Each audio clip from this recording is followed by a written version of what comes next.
Welcome into the Kings Beat podcast. Got it right. Oh, we're on. I am James Ham, Kings Insider for ESPN 13 and the Kings Beat. We are live. We are live. Sorry it took a little while. Sean couldn't find his earbuds. No, can I be honest? Oh. I couldn't. No, you're right. No, I couldn't find my AirPods. That is true. I ended up finding them. The real reason I was a little bit delayed was I actually just sold my car. I've Your never other sold car? a car before. Yeah, the old car. I've never sold a vehicle before in my life. So, yeah, that was in fact. That's not weird. Time to go make it rain, folks. Oh, you got some money. Wow. Yeah, It's cold like hard cash. That's So like $400. Yeah. I just pulled it out of my pocket, buddy. Okay. Someone hit like the ATM. That's not good. Yeah, look at that. It's time to go have fun. What? Well, how much you make? We don't have to talk about that, but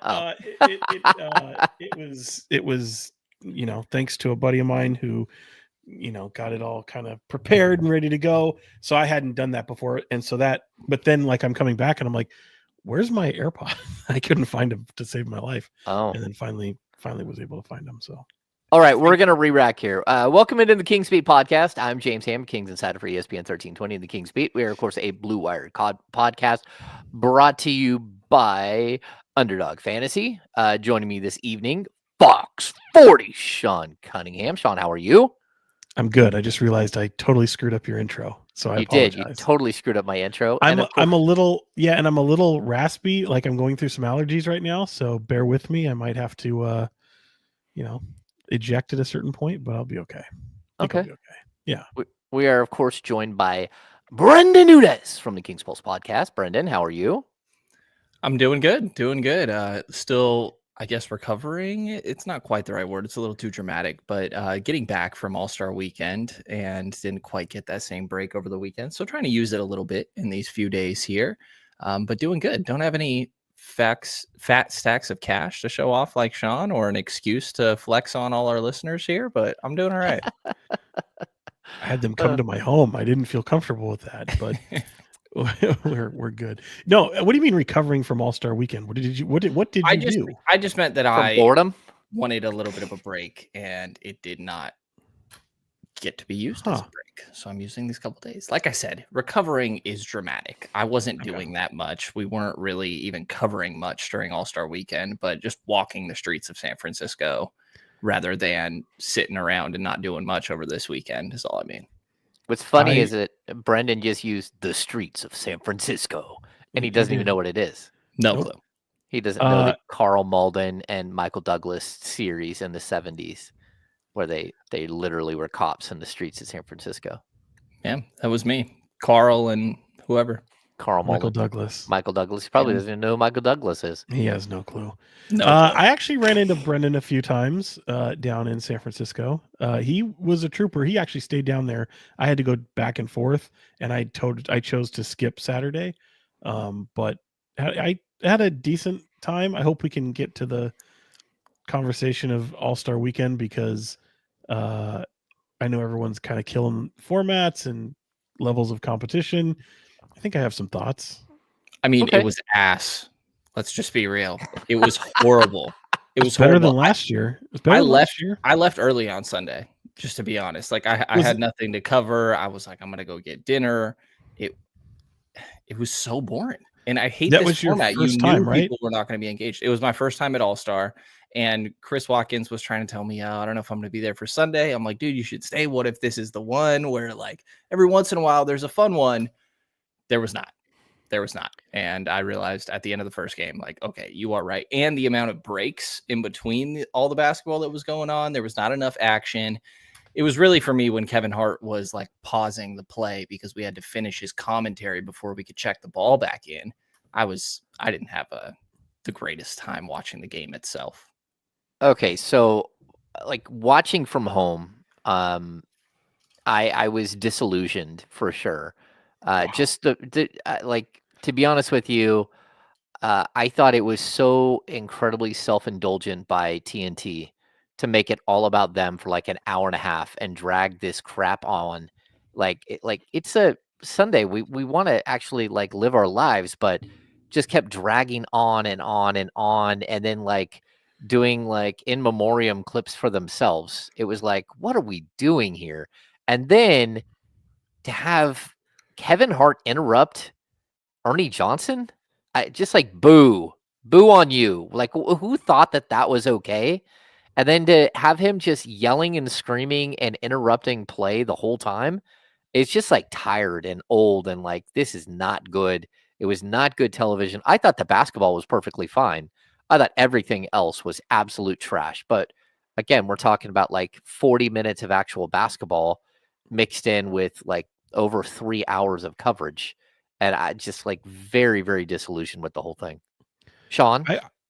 Well, no, I don't disagree. And unfortunately, well, I'd say fortunately, because it sounds like it was not very well received on the television side. Being there, it was my understanding that Kevin Hart was supposed to be so if you watch, like I thought he was supposed to be like the PA announcer, almost like a Rucker Park environment where he was going to be calling out and just providing commentary, even in the arena, not necessarily on the broadcast. So that part was a little bit unexpected, and just to see what happened. Like, I don't have a problem with what they did between games. I have a big problem with what they did in the lulls during the game. Like, it was 11-1 at one point in that championship game when they started to honor TNT, which, I thought was a cool moment, but that could have been done outside of the games. And I liked some of the concert stuff, even though I wasn't really able to see a lot of it because because work got involved. But there were moments where I thought, some of that stuff is cool, but my biggest problem is the game itself. I feel is just, it's not there. I think if they want to do this format, they've got to raise the points, go from 40 to maybe 50, 60, maybe. I mean, 40 points is easy. I mean, you can do that in 10 minutes. These guys aren't on the floor that long. I don't think you get the bang for your buck as a fan. And part of the things that bother me, they oftentimes talk about, what's most important to the fan? What's most fun to the fan? They don't give a damn about the fan. They care about the players. They care about what the players find interesting and and trying to get them to participate. You don't have that problem in any other sport necessarily, because you have a mandate from your league. Like, it's expected. Now, look, the Pro Bowl is a joke. Nobody should watch the Pro Bowl. The hockey one, they've kind of figured it out. I think baseball is entertaining enough to watch. Like, I'm not expecting Game 7 of the NBA Finals, but certainly what you're seeing is not good. And I thought maybe watching the Rising Stars competition on Friday, which mimics not only what they do in the G League, but also for the All-Star Sunday, I thought perhaps that could bring an element of more competition. And if it did, I thought to myself, all right, well, what if the Rising Stars win because they give a damn and the money is more beneficial to them as opposed to a team full of players who make triple digits of the $1 million, like hundreds of millions of dollars. I don't know, but I thought that would be an awful look for the league if that happened. So maybe it entices some of those players to compete more, and certainly that didn't become a problem. But I feel like if you add another team of just all-stars that were snubs, for example, shout out Domas. I mean, he could have been on that team. I still think you have a worse level of competition. So I think, look, I don't know if there's a perfect answer. I think it's a step in the right direction because last year was a joke and it was an abomination, but this year feels like they're warmer to something. But it's far away from what it should be. Yeah, I agree. I thought that the idea of the the 4-team format was okay. And I didn't even hate that. I just, everything else was just like, again, Damian Lillard missing like 3-point shots just to give a guy a shot to hit a ball. I thought that was like a little too contrived and took too long. I thought that like all of the breaks in between and just like, look, we all appreciate what TNT has meant to the NBA, and that's fine. But like that should be saved for the end of the season when you're signing off for the last time and everyone knows it's coming.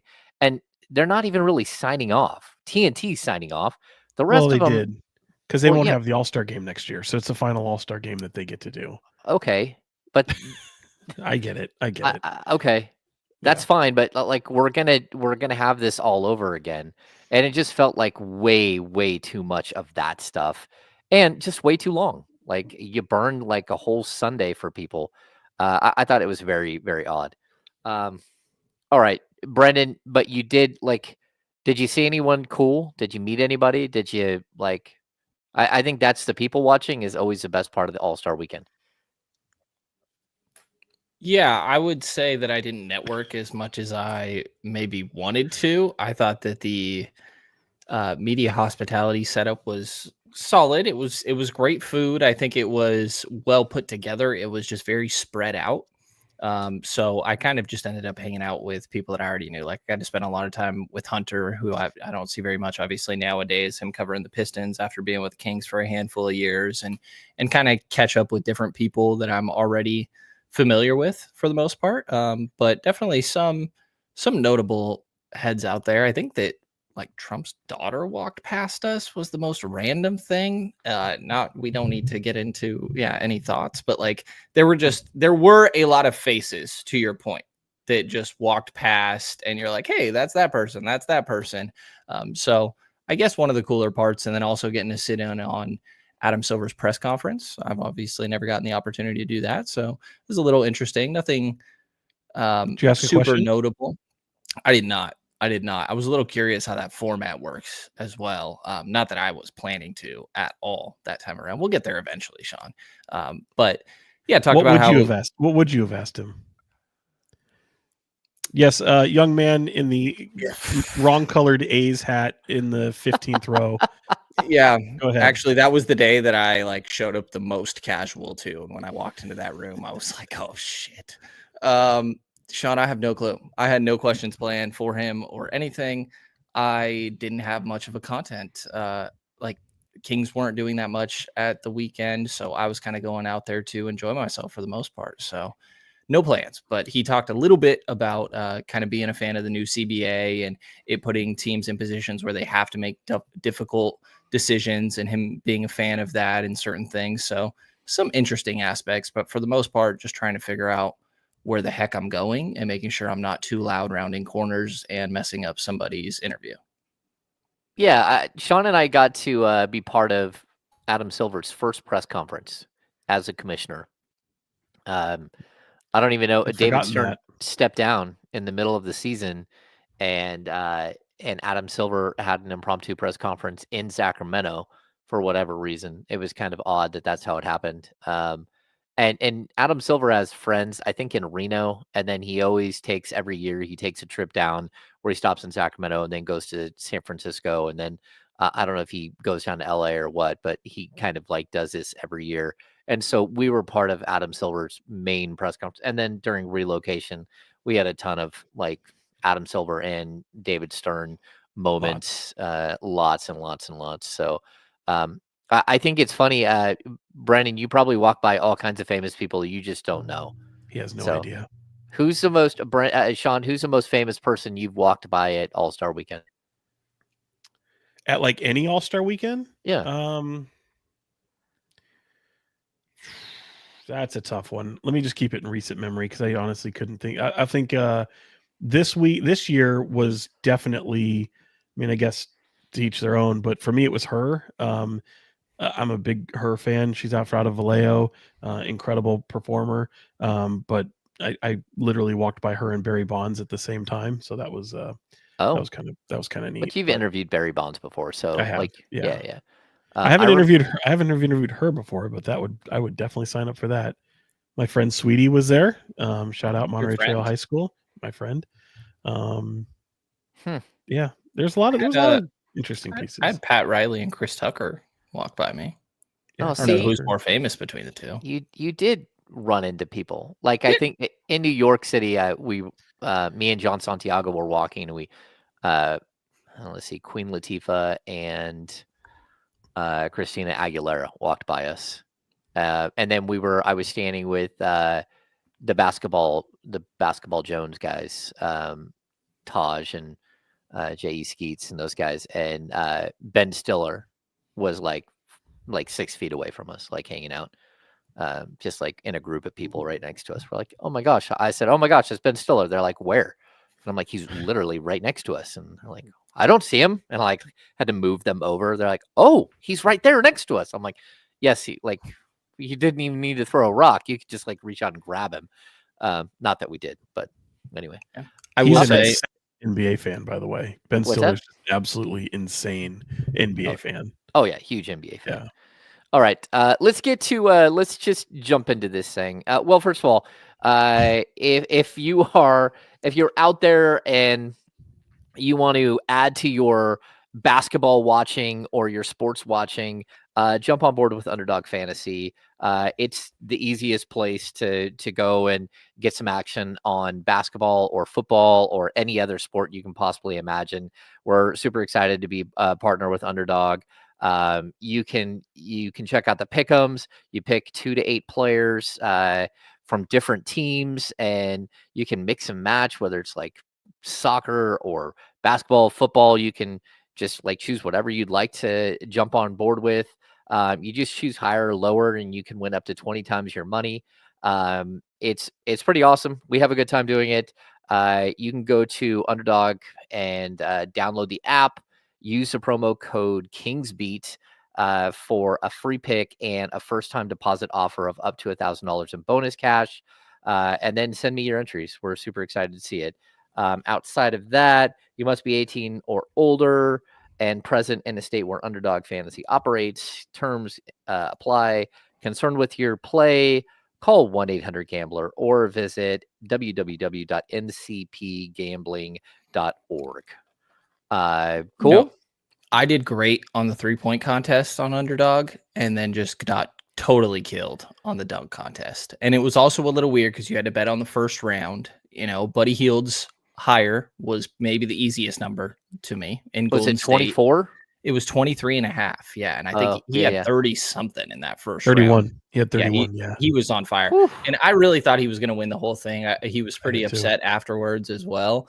I think he missed one of that last Moneyball rack that would have tied it or maybe given him the lead there towards the end. But I bet lower on Mac McClung, and that was my mistake.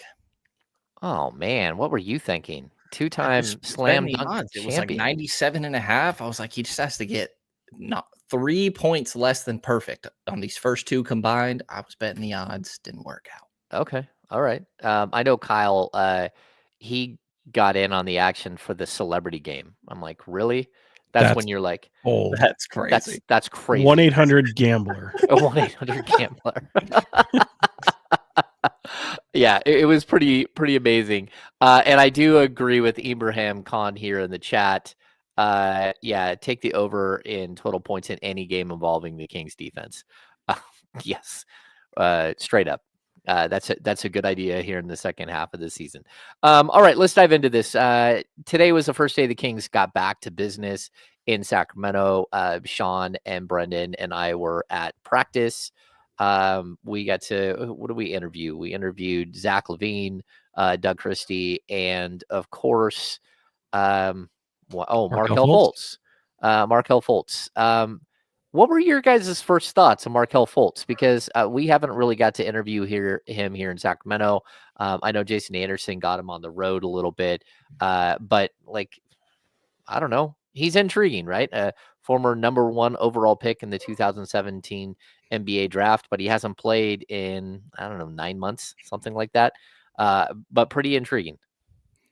I thought I kind of group him and Zach LaVine almost in the same category because Zach LaVine came through here not only just being a pre-draft workout with the Kings back in the day, but just obviously a high-level basketball high school talent. And a lot of times I would be in those environments in Las Vegas and even in Southern California where some of those circuits would come through and you'd have access to some of these guys. And both of those guys, to different degrees, like Zach LaVine you'd almost have to question his intelligence by some of the things he wasn't saying. I mean, you're just like, the interview was so bad. You're just like, is this guy, is he there? Is it shyness? Is he like, he had to pull it out of him, and he's night and day different. Markelle Fultz, to a different degree, Markelle always had a confidence about him, but you can tell that this guy has been through some shit.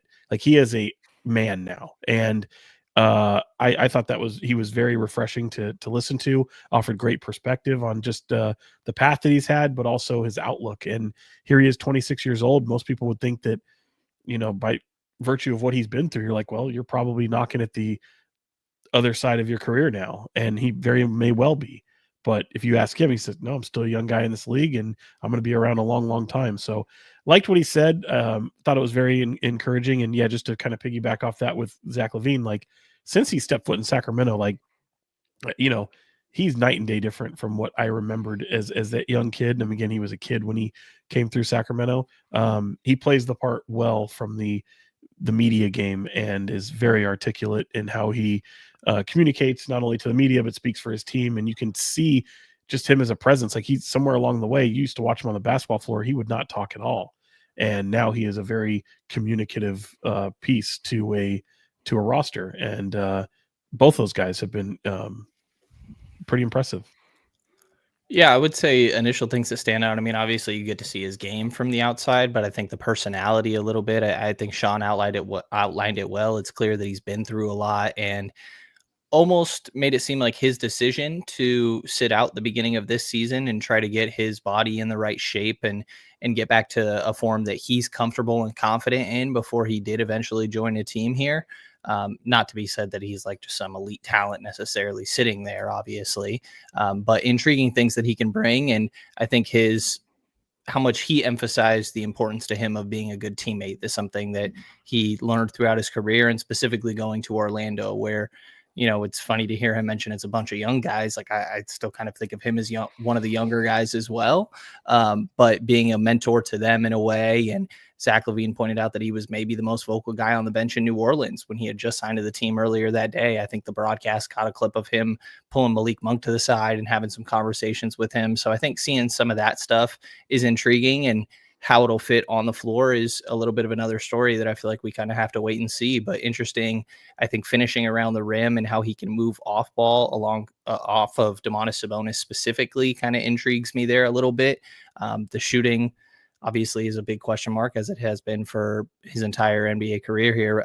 But some defensive potential there as well with a decent wingspan, athleticism. So I think some interesting things, but still kind of need to see it be actualized before I'm willing to say, you know, I feel confident on what he's going to bring on a nightly basis. Yeah, I think his line that he kept saying today was health is wealth. And it's something that, you know, again, he struggled with all kinds of injuries, whether it's his shoulder, or he started having a knee problem at the end of his run there in Orlando. And like, look, he's been through a lot. And I think as a player who's 26 years old, he does seem like he's been around forever. And, you know, it's kind of strange. The Kings now have 3 of the top 5 have played for them from the 2017 NBA draft, which is one of the better drafts that we've seen in the last like 15 years. And not only have 3 of those guys, but you can add Malik Monk, Justin Jackson, and Harry Giles. So 6 of the top 20 have played for the Kings. And then the Kings have been attached to like 14 of the other players, you know, whether it's Lauri Markkanen or it's John Collins or it's Kyle Kuzma. That draft is a very good draft. Oh, OG Anunoby, who, you know, the Kings, you know, tried to go out and chase. It really is a very good draft, and all those players right now are entering their prime. I was intrigued by like sitting there and talking to him. I don't know how it's going to work on the court at all, because he's not a good shooter. He's a decent scorer. He's a good ball handler. He's a good assist guy, good court vision. But overall, he's had a really difficult time staying on the court throughout his career. A lot because of the injuries, and a lot because they messed with his shot coming out of college and totally destroyed his ability to shoot the basketball. And so like a really, really strange adventure that he's had. And I'm kind of intrigued to see what he looks like. I am concerned, like I asked him today, about the fact he hasn't played since May 5th. And that's a long time. I mean, it's like 9 months he hasn't stepped on a basketball court. And it wasn't because he had some major injury that I know of. It's because he just basically needed to get his body 100% healthy, work on his shot and everything else. And then, like, we watched him shoot today, and I got to be honest, it wasn't pretty. Like, he still has some weird, quirky things to his shot, and to be honest with you, it didn't go in. While a lot of the time, while he was just shooting in regular basic shooting drills. I'm intrigued to see what he looks like. But I found it interesting. You guys catch the bit that he said that he went home and the Kings sent somebody with him. or someone had someone go out to meet him. And like during the All-Star break, you can't mandate anything, but if someone is willing to accept help, I think you can help them. And so the Kings sent someone to work on like the X's and O's, and then we watched it on the court today too. They had a group of 4 players on the court. What was it? Isaiah Crawford, but with Markelle, with Jake Jonas Laravia Jake. and Jonas. They were kind of working on some of the basics. And that's a good thing because this group of players has not played together. And it's been like, it's going to be a transition here, trying to build some sort of chemistry in the final 27 games. Yeah, I mean, watching the shot, I mean, it's weird because that to me has always been the thing. You can't shoot and you're hurt. Like those are two things. Like health, he kept talking about health as well. He's got a lot of little cliches that he went with. Obviously, the making the deposits in terms of the work that he puts in. I mean, it's all refreshing to her. Daily deposits. Yeah, it's all refreshing to hear. But to me, I don't feel like you can look. This is a team that sorely needs help from the point guard position, and it's going to be incumbent on Doug to like how do you find it? How do you find that rotationally, sacrificing some minutes elsewhere to find minutes either for Markelle Fultz or somebody else? And I say that because even before they got Markelle Fultz, I was like, you need help in this department. Devin Carter probably not there yet. I still think it's probably important to find him time every now and then. However that looks, I'm not sure, but if it's not Markelle Fultz, then why'd you go get him? And I'm not saying that, if it's going to be Devin Carter, great. If it's going to be even deeper in the rotation, maybe a Mason Jones, perhaps. Okay, let's see what it looks like. But somebody has to be able to step into that role. And credit you, Brenden. You even asked Zach LaVine today about his playmaking and having to kind of carry a little bit of that weight in this early going since he's joined the team after the trade. And I don't know that that's an answer, but I'm curious to see how Doug figures this out because look, defense is the most head scratching thing on this team, and that's going to be their Achilles heel, but they have to find some point guard help. And I just don't know where it comes from. Well, and I don't think that Markelle Fultz is that answer. And I know that's not what you're saying, obviously. Right. But I mean, he's a decent playmaker. Just typical point guard, but he's not your Monte Morris. He's not your Trey Jones, Tyus Jones of this elite assist to turnover ratio guy that takes care of the ball and is just great at setting up his teammates. Like he's solid in that aspect. And I think that your answer has to be DeMar DeRozan and Zach LaVine. And obviously Malik Monk, assumedly already part of that functioning as the starting point guard of this team. But Zach LaVine, I have questions about where his playmaking can go. That was the first 30-10 game of his career in that loss to the Pelicans, which was an ugly loss, by the way. CJ McCollum absolutely deserved to hit that game winner, and it was ridiculous. That was some of the worst defense I've seen on a final possession. That was something. But I think it needs to be DeMar DeRozan. That's the step that we really saw him take when he went to the Spurs, is essentially being the point guard of that team. And I think allowing him to run the second unit when you don't have Malik Monk out there could allow things to look a little bit smoother. Obviously, you lean on Domantas Sabonis, and Malik just needs to be better in that aspect. I think those turnovers will calm down a little bit as he gets more comfortable. But that's definitely one of the biggest questions that this team has. And I think the answer needs to be Malik being better and then really leaning on DeRozan, seeing what you can get out of LaVine. Because, I mean, I'm just not going to come in here and feel great about relying on Markelle Fultz to necessarily be that guy, even if he's an interesting addition. Yeah, and I think the other problem that you have is that where are you going to get minutes? And like everyone's looking around like, oh, where are you going to get minutes? It's like, well, we all know where they're going to get minutes, and no one wants that. And that's, you don't want to take minutes away from Keon Ellis. And for right now, Keon Ellis is not he is not an adequate ball handler to run the point, even for 5-minute stretches, like in my opinion. And it's not that he's just like he can't dribble at all. It's that he's not a setup man at all. He doesn't draw a crowd. Even when he does start to take off dribbling, people don't collapse on him, and he doesn't really create space for his teammates. He does with his 3-point shooting, but look, Keon Ellis is not the answer, but he is an answer to a lot of the other problems that the Kings have. And so what I don't want to see is Markelle Fultz to find, 20 minutes a game and Keon Ellis go back to 12 minutes a game, because I don't think that that's productive either. And so we're going to have to see how this all works out in the end. But I think we're going to have to, Doug's going to have to make some tough decisions here in the second half of the season. And the final 27 games is not going to be easy at all. Like the Kings have the third worst strength of schedule at this point, and they were second until the Lakers somehow lost to Charlotte and moved all the way up to the number one most difficult strength of schedule. But once the Kings get past this next 5 games, I pretty much guarantee you the Kings are going to have the toughest strength of schedule the final 20, 22 games of the season. It's absolutely ridiculous what their schedule looks like. And Doug is going to have to figure out not just the point guard position, but he's going to have to figure out all these rotational issues, and he's going to have to figure out how this team plays defense.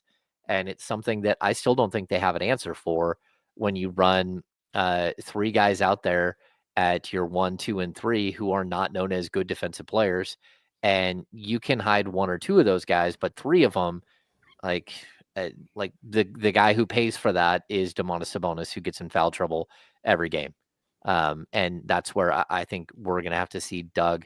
Doug has a tall task in front of him, trying to figure out how to get this team to play defense. What did you guys make of Doug working with Zach LaVine on defense? Like when we walked in, and Zach actually talked about it and said, yeah, I grew up watching Doug Christie. I know how good of a defender he was. I was asking for some hints because I know I'm really good on the offensive end, but it's like even Zach knows, but I don't really play on the other side. It's tough, right, Sean? It's just the give a damn on the other side. And, it's tough. I mean, that's one thing that a lot of people will point to when you've had a serious knee injury is how do you play defensively? How's your lateral quickness? How are you able to, and he's been able to, knock on wood. I talked about it in a previous podcast where he's been one of those few guys that has been able to ascend after having an injury like that. And that's rare. And so I don't know. I think Doug was the first person to say it starts collectively as a team. But I think just the give a damn on that end of the floor needs to be better, and it has to be able to sustain. It can't just be flipping a switch in the late third, going into the fourth quarter, and then trying to play all your defense. And I disagree. I don't think finding those point guard minutes comes at the expense of Keon Ellis. I really don't, because I feel like while he's not the starter, he's going to play starters minutes because you simply need him to. And especially when somebody is on the defensive end the way he is, you can't afford not to. And I'm not the guy that says you need to put him in the starting rotation. I'm not. But he has to be playing starters minutes to be able to add that. And I'm with you, James. I'm with you 100%. He's not your answer at your point guard situation either.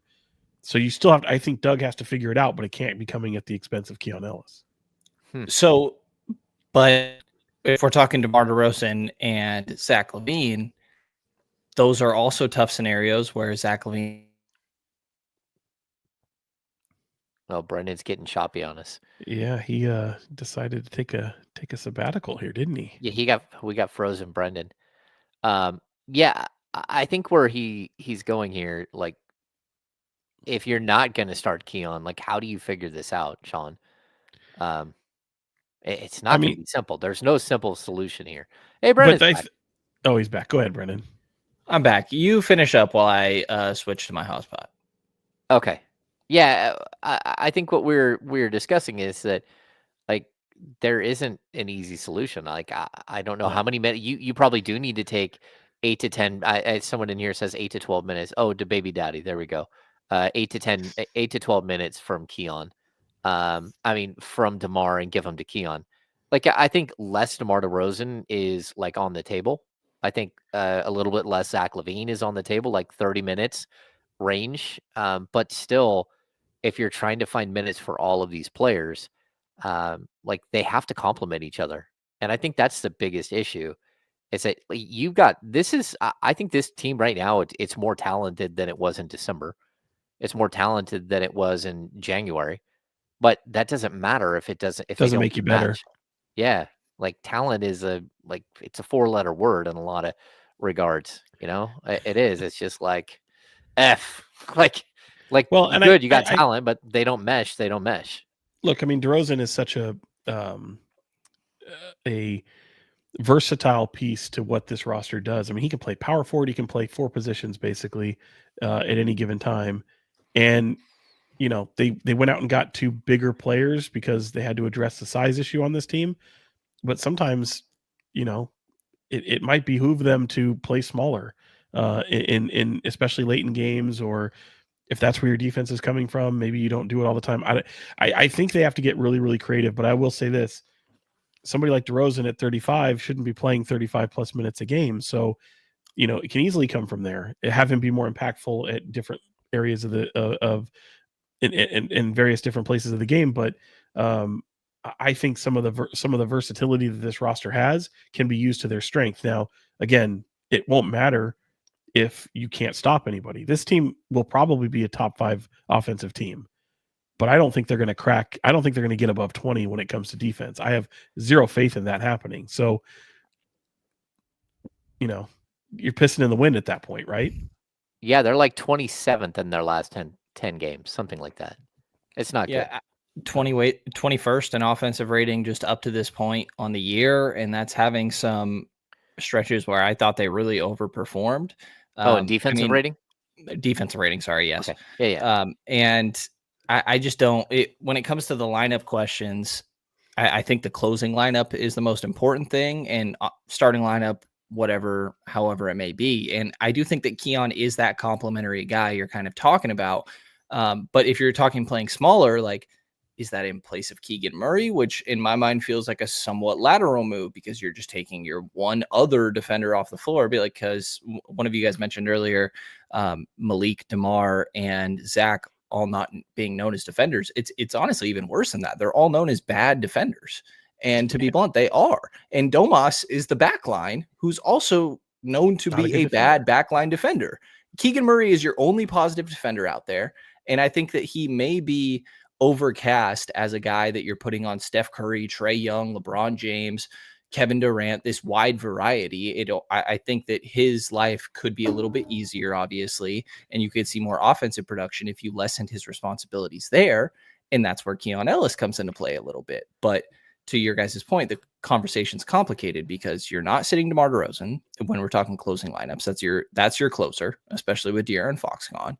So it comes down to Malik Monk and Zach LaVine. And Zach LaVine is the guy that you just decided, rather than getting a bunch of future assets, we'd rather try to remain competitive, talking in the De'Aaron Fox trade, and get Zach LaVine in that deal.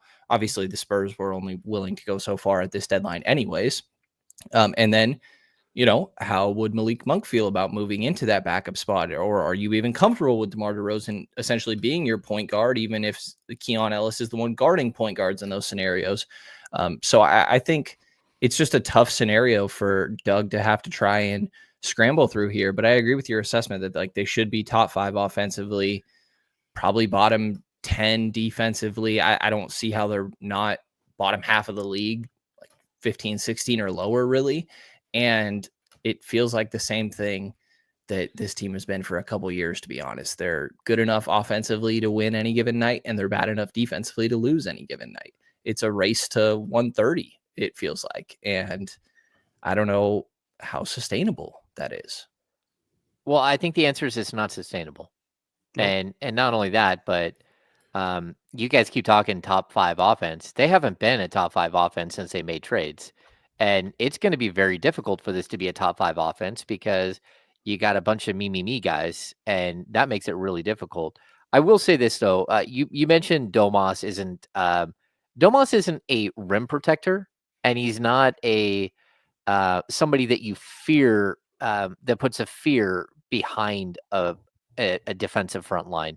But I will tell you this: one of the problems that I have is that, like everyone says, it doesn't really matter who starts a game and it's who finishes a game. And I disagree on 100%, because what I've seen the last couple of weeks is they're starting with 3 bad defenders, and those defenders are allowing their guy to jailbreak at Domas, who's trying to step in and do his best to help them. And then he's getting in early foul trouble. And so, like, what was it, the Dallas game where he got 3 fouls in the first quarter and then played Ole defense the rest of the game? Like, he was so disengaged on the defensive end because he didn't want to pick up another foul. But then he stopped being aggressive overall because he didn't want to pick up an offensive foul trying to set a screen. He didn't want to pick up, a cheap one reaching in or going in hard for a rebound. And so you got to this point where, like, Domas became useless because you didn't protect him in the first 5 minutes of the game. And that's a problem. And that's why I do think that, like, it's going to be one of the more difficult decisions. But at some point, we're going to see this team, like, they might get better offensively. And they might get up to what you guys are talking about where they're their top 5 offense. To me, they're not a top 5 on paper. Sure, they're a top 5 offense. But paper, there is no such thing as a paper championship.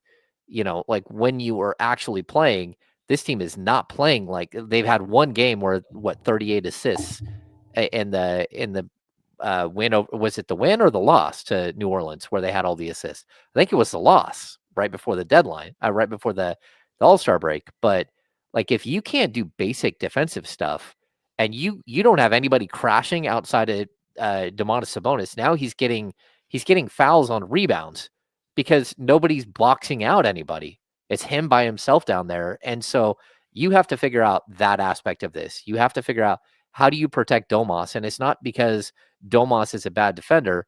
It's because Domas is surrounded by really, really horrible defenders.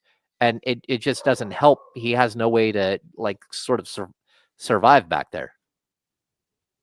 I think it's about who are you building around? Like, who are supposed to be the complementary pieces around what stars? Because if you're building a team around Domantas Sabonis, going and getting one of Zach LaVine or DeMar DeRozan may make sense, but both certainly don't. And especially not when you're pairing them with Malik Monk as well. And if you're building around those guards, then you probably want to have more of a complementary big man there who can protect the rim and make up for their differences in lack of perimeter containment. So it's just a general roster construction thing to me that honestly doesn't make that much sense. Like, earlier today, Doug Christie calls Markelle Fultz a hooper.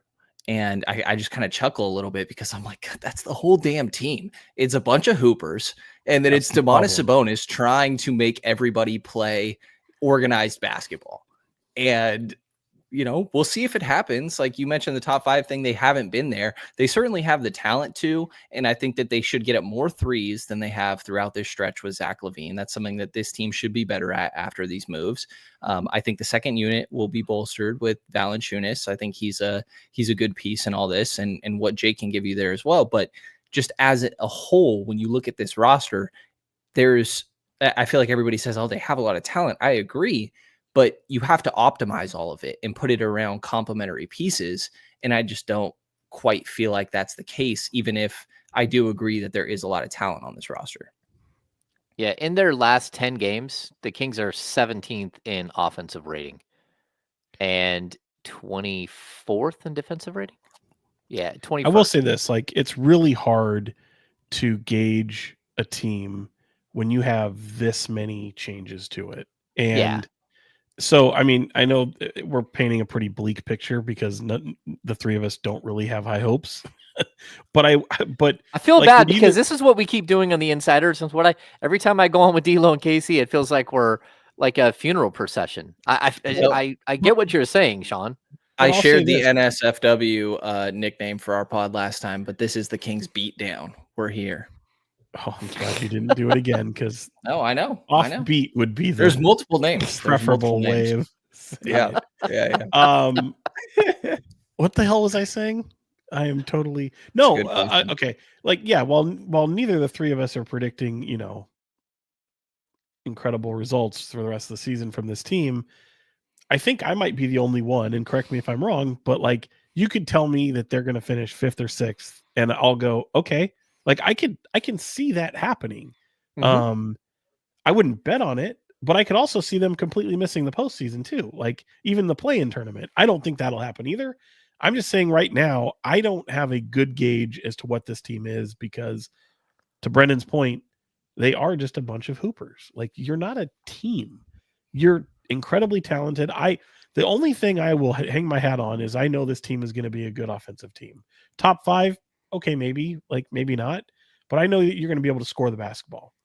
That's not good enough. That's not good enough for sustained success because so many of these other teams are, if they want to play that way, they can play that way. They give a damn about defense, and the Kings don't. And I don't know how they change it. I don't know how they find it. I don't think it's as simple as Keon Ellis is in the starting lineup and somebody else isn't. And I know there's a ton of heat on DeMar DeRozan, as it always seems to be, but like DeMar DeRozan's the one guy playing exactly the way DeMar DeRozan's played. Like, you're not asking someone to come in. You're not asking a zebra to change its stripes. You're not trying to turn somebody into something that they're not. But you have to be able to find defense, and if it's collectively great, you brought in this guy, you know what he's capable of. It's incumbent upon them to find out how it works. And he's the one guy, like I always tell James, because I know, DeRozan's a player that frustrates him. I'm like, you look at the games in which they're good, DeRozan is really good, and when he's not, they're bad. And I hate to say it's just that simplistic, because it's obviously a much bigger argument. And look, I love to see the ball move as well as anybody, but the reality is they brought him in for a specific reason, and he's playing that part. Well, and I think I'm going to I agree with you when the Kings, like a lot of games where when DeMar DeRozan is excellent, they win. They're very good. I totally agree. Like there have been a ton of games this season that he's just fully backpacked them, including 2 of the last 3 games before the All-Star break. Just fully backpacked them and saved when them. he scores 30 plus. Okay. The problem is when he's not good, he doesn't stop. And it's like, holy cow, man. Like, have some self-realization. Well, but somebody else say something to him. But they don't. This That's team, the problem. look at what he says. This team, they're encouraging him to do what he does. Like, they want him to be that guy every step of the way, even when he doesn't have it. And if you're Doug Christie, how do you I always say he's an easy target. Like, Zach LaVine hasn't been Mr. Efficient since he's been here. Oh, no. I think he's had one solid game. He's has been an incredible season for him overall. And as Malik Monk joked to me before they hit the road, it's like, where's that efficiency? Where's that efficiency at since you've come to Sacramento? That has to come. And again, you have all these changes. If you tell me 2 weeks from now that they've won 8 of their last 10 and they're surging, like, okay, great. Like I could see that happening. No, I'm with you. I would just say that, like, as much as, again, I think DeMar DeRozan won 2 games down the stretch there, right? He had 24 points in the first New Orleans game. He had 42 points in the Dallas game. They don't win either one of those games without him. But he also shot them out of the New Orleans, the final game, the overtime loss. Shot them out of the game. Like, he went over for his last 7 and just kept shooting in the fourth quarter and the overtime session.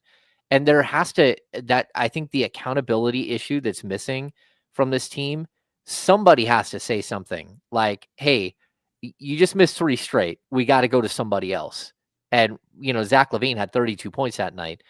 Malik Monk had a great stretch where he had taken over the game as well. Domantas Sabonis was unstoppable in the fourth quarter. And then they just stopped going to him, and they run the same exact play set again and again and again. And it just was like dreadful to watch. I also had to remind myself of that game for a second. Malik Monk was 8 of 24. Oh, yeah. Jesus Christ. But a lot of You're talking about DeMar DeRozan. He was 5 of 16. Not good by any stretch, but you know me, I'm not a plus minus guy at all. He was like your second best plus minus.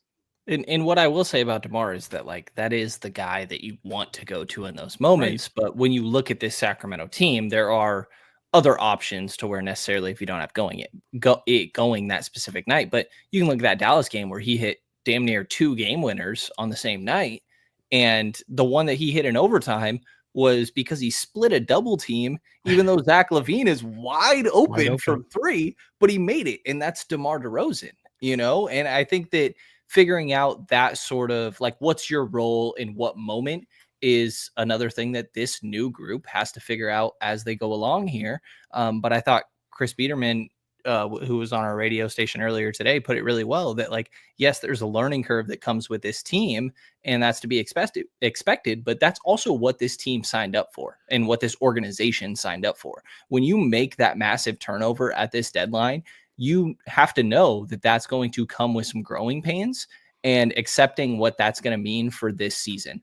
And you're currently sitting at, 9th in the Western Conference, and you're tied with 10th place. You're not far. You're 2 games out of being in that 11th spot, where the Suns are sitting right there with a tremendous amount of talent, even though they haven't clicked. Like, sure, you can, as much as I want to say and do agree that it's going to take some time for this group to figure it out, they only have so much, and they signed up for that process right now. Yeah, you're 2.5 out of the 11. You're 2.5 out of the 6. Oh, wow. Yeah. And Phoenix lost again tonight, but they lost to the Spurs. And, of course, the Spurs just lost Victor Wembanyama for the season, and that's a huge blow to that team.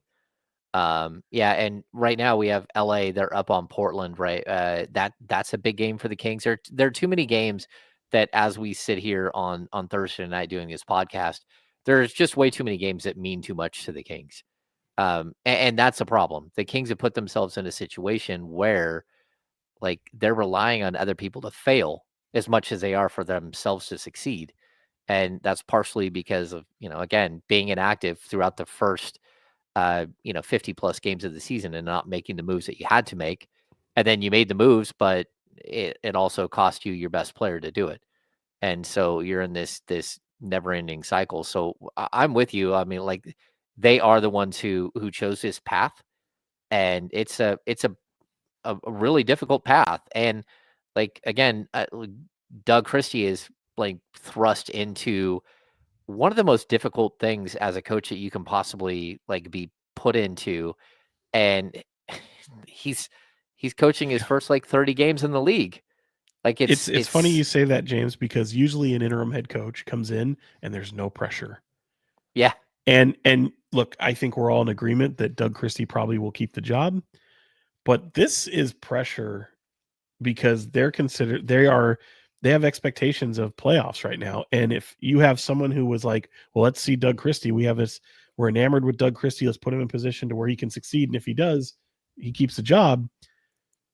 I wonder how stringent those expectations are, because if they get bounced in a play-in, is that all of a sudden change the calculus on how you look at Doug Christie as a head coach?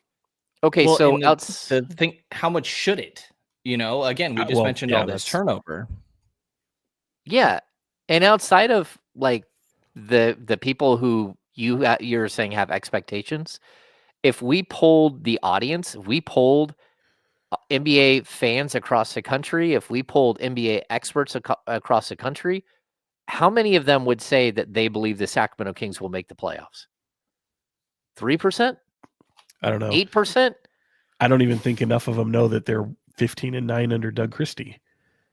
No, and that's where, like, again, I think Doug is put in a situation where, like, even the most, like, experienced head coach would be in all sorts of trouble here with the roster that they have, with the fact that they already fired a coach mid-season, which that was a big upheaval, with the fact that they're still down an assistant coach, with the fact that they traded their best player and brought in another very good offensive weapon, but a guy who doesn't play defense.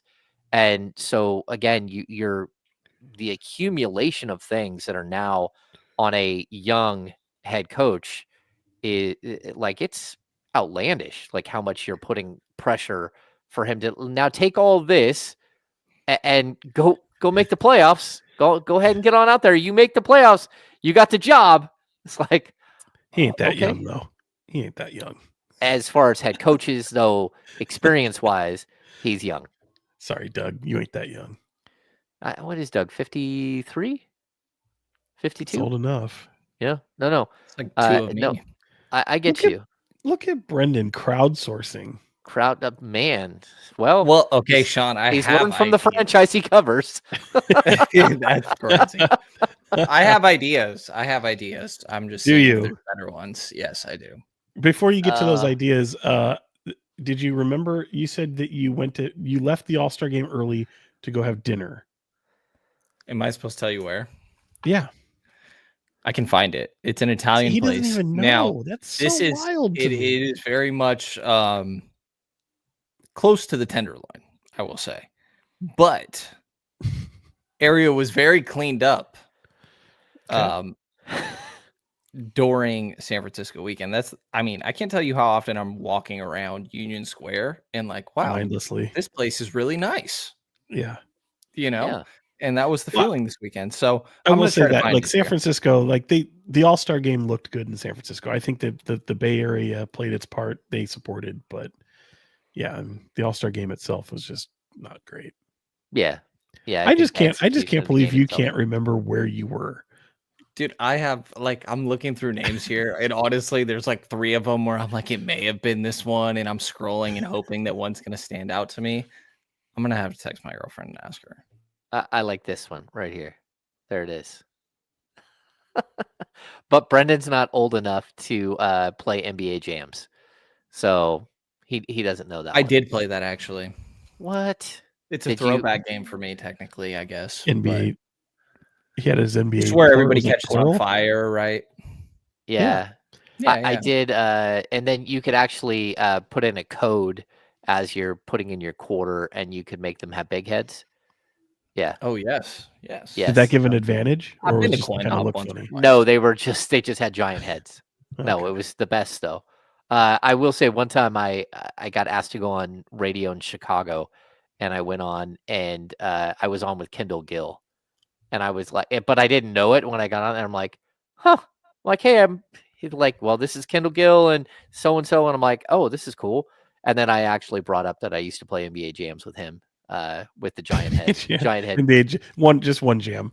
Yeah, NBA jam, NBA jam with Kendall Gill with Charlotte, with the giant him and head. Muggsy Bogues, right? Okay. I think it was him, Alonzo Mourning, Yeah. and Larry Johnson. Okay. Yeah, but it was definitely Charlotte. I don't think they had Muggsy. Yeah, you have no idea who Kendall Dang, Gill is. you were picking That's Charlotte? hilarious. Yeah. Well, yeah, It especially wasn't that time. Yeah. Charlotte Yeah. that you see now. Right. Okay, so let's get to the business of basketball.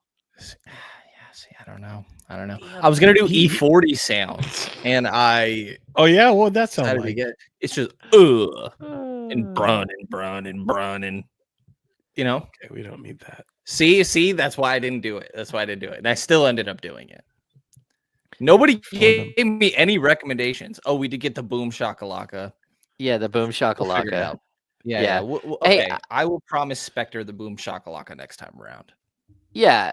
Hey, I'm gonna pull up a couple of points here from Pullover. There's a business of basketball idea. Casey recently said that the coverage in the NBA is basically just hating on players. How do you guys feel about that? And then on top of that, the example was me being critical of Levine. What do I think of media just overly critical of players instead of appreciating players and their strengths? I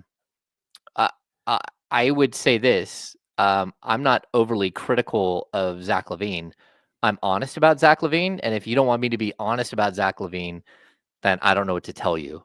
Like, just straight up. Like, you can think what you want, but there are specific things that I cite with Zach LaVine that are a problem. Like, he is a very, very talented and amazing offensive player.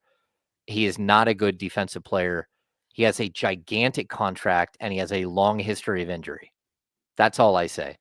Like, whether he survives or not in Sacramento, like, I have no idea how it's all going to work out in the end.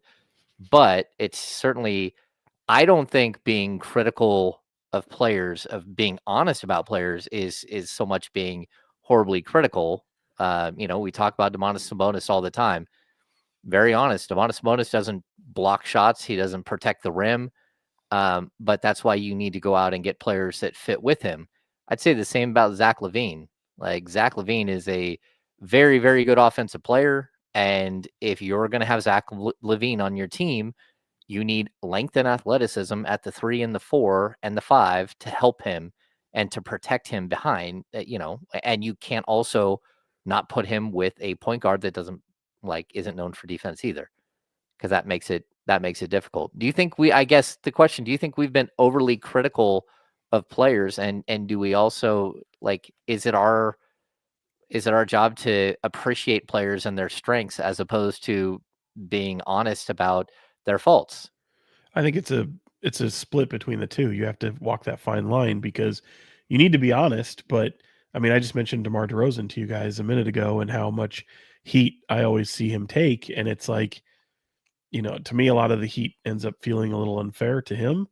But at the same time, especially for a guy who's 35 years old, that's only really played one way, and he's had evolution to his game. And we've talked about the San Antonio role that he played and how that really untapped something and became more of a playmaker. But I mean, that guy knows how his career was made, and the things that have made him successful from a monetary standpoint hasn't equaled playoff success or postseason success, but he's certainly been deeper into the playoffs than Zach LaVine has had. So I think you have to expect the role of media to be critical, but you can openly admire. I know there's people who think that I'm a Warriors fan for much time, as I credit the Warriors and Steph Curry, and it's hard not to. It's an organization that's run the right way. For the record, I'm not a Warriors fan, but it's hard not to openly admire and see how great that organization has been and what Steph Curry has meant not only to the game of basketball as this player who's absolutely revolutionized the game and changed it and become the greatest shooter of all time, but the way he carries himself professionally as a athlete, a celebrity athlete, a star athlete who is just incredible. So it is I think it's a fine line you walk, but on the surface, you have to understand guys are what they are. And that's part of the criticisms, because when you sit there and talk about how Zach LaVine is having his most efficient year of his career, he absolutely is. Doesn't mean he plays a lick of defense, but he also hasn't been that guy since he's stepped foot in a Kings uniform. And so how does he recreate some of that success that he's had in Chicago this year as an efficient shooter? Yeah, and I would Go ahead. just to add to what you're saying there, like, I totally agree about, like, when you bring up Steph. Like, watching Steph Curry play has been, while I hate watching him walk in and like half the crowd is wearing Warriors gear and it becomes like this crazy frenzied game, I appreciate the greatness that is Steph Curry. Like, at every step, he is one of the most amazing athletes we've ever got to see in any sport. That I would say the same thing about Shohei. I'd say the same thing about Tiger Woods in his prime. Like, when you get to watch greatness, that's what you should be a sports fan for. You can have your team, but you can also appreciate the other players and the other guys that are out there. And I'd also, like, the one thing that Steph Curry doesn't do is he doesn't play defense. And he's gotten better as a defensive player, or he did for a long time. He got way better as a defensive player. But it's a lot easier to defend when Klay Thompson is a plus defender and Draymond Green is a plus defender and Kevon Looney is a plus defender and Wiggins is a plus defender and Andre Iguodala is a plus defender. Yep. That's how you disguise the weaknesses of your players, is that you go out and, like, look, Steph makes a ton of money and he misses a ton of games, but he's able to win championships because you built the right roster around him. And I think being critical, like, we could still be critical of Steph's defense. Like, De'Aaron Fox demolished him in the playoffs a couple of years ago until the final game. Like, just he couldn't stay in front of him at all. And not a lot of people can, but at the same time, that's why you build a team that makes sense, a roster that supports the other players on the roster, and not just try to go all 2K and make trades that look great on paper, but have a tough time being like actually productive on the court. Sorry, Brenden. No, you're good. I mean, I agree. And I think to the broader initial question of, media leaning towards negativity, and I've seen some of that conversation recently. I saw somebody mention Reddit earlier. If you go on that website, and personally, I love Reddit, you sort by controversial. That's where you're going to see the most comments, the most interactions. And to be blunt, that's the same way with everything. Like, when somebody is talking negative, if I mention De'Aaron Fox right now on social media, people are going to have an insane amount of interactions because it is damn near all negative. If I talk about how Domantas Sabonis is having the best season of his career, it's really not going to get that much traction. And I feel like there is an aspect here of what gets picked up more than other aspects, because I do feel like media as a whole obviously has its flaws, but for the most part, the people that are in those roles understand what the responsibility is and they play both sides. It's just that the negatives, I think, seem to get picked up a little bit more and they gain more traction. And the next thing you know, that's the only thing you've seen. And so I think that is playing into that a bit here as well. But yeah, it's just kind of a funny conversation to me personally, because obviously I'm earlier in this than you guys, but just having the more new perspective of even being careful with how I'm saying certain things, because I mean, I'm going to be in the same locker room as these guys a couple games later, and I think obviously that's a reality that a lot of the big media members have at this point. And so I don't feel like it's an overly negative tone from media. I feel like that is what gains more traction and is picked up and therefore gets looked at, in a larger point of view as like, oh, that's all they're talking about. And it's the same way, James, where I feel like you've talked about where like people are not reading the remind me, they're not reading either post game after wins or losses. Yes. Yeah. And it is just very much, there are certain things that gain traction. And I think that is more so part of that conversation than, oh, media is only pointing at the negative things. Is there are positives that are being pointed at plenty as well. Like, I mean, it's a bad example, I guess, but during the trade deadline, Portland was maybe the hottest team in the league. And it's like, some people are talking positives about those, but the second that somebody mentions, oh, De'Aaron Fox seems to be wanted out of Sacramento, that's a controversial thing. Everybody's going to jump on that and blah, blah, blah. Portland being cool is being good is whatever, that's cool. And sure, it's Portland again. That's not the greatest example, but I feel like there is an aspect here of the negative things pick up more traction. So it feels like that's being talked about more than the positives are. I would say too, like when I write 6 quick thoughts, like 85% of 6 quick thoughts are relatively positive. People get angry because the Kings lose and my 6 quick thoughts aren't negative enough. And it's like, okay, well, I wasn't really being like negative or positive. I was telling you like who did what in the game.